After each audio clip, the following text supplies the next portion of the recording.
#AskDrJohnWatts అని type చేసి మీ questions అడగండి, తప్పకుండా రిప్లై చేస్తాను. పోతన్ కుమార్ సార్, హెయిర్ బాగా గ్రో అవ్వడానికి మంచి ఫుడ్ చెప్పండి. ఇది చాలా మంచి ప్రశ్న. మనం అందరం కూడా మనల్ని ఒకసారి ప్రశ్నించుకోవడం ఎంతైనా అవసరం. అంటే మనం సరైన ఫుడ్ తింటున్నామా లేదా అని. మనం తీసుకోవాల్సిన ఫుడ్ ఏంటో తెలుసుకోవడం అవసరం. వీటిని 8 రకాలుగా డివైడ్ చేస్తాను. 8వది అంటే మిసిలేనియస్ కేటగిరీలో ఏమేమి ఫుడ్స్ వస్తాయి అంటే, హోల్ గ్రెయిన్ ఫుడ్స్ అంటే బ్రౌన్ రైస్ కావచ్చు, లేకపోతే క్వినోవా కానీ, లేకపోతే హోల్ వీట్ కానీ, ఇవి కూడా హెయిర్ గ్రోత్లో ఎంతగానో బెనిఫిట్ని అందిస్తాయి.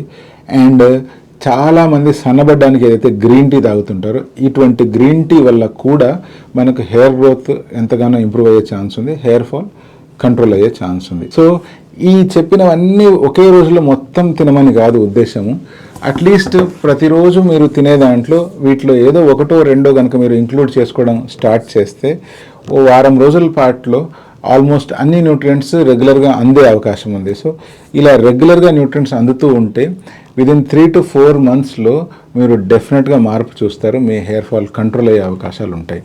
సపోజ్ ఇంత చేసినా కూడా మీకు హెయిర్ ఫాల్ ఇంకా అవుతుంది అంటే డెఫినెట్గా మీరు దగ్గరున్న డెర్మటాలజిస్ట్ని కలవాలి. రీజన్స్ ఏంది అనేటువంటి దాన్ని ఇవాల్యుయేట్ చేసుకోవాలి.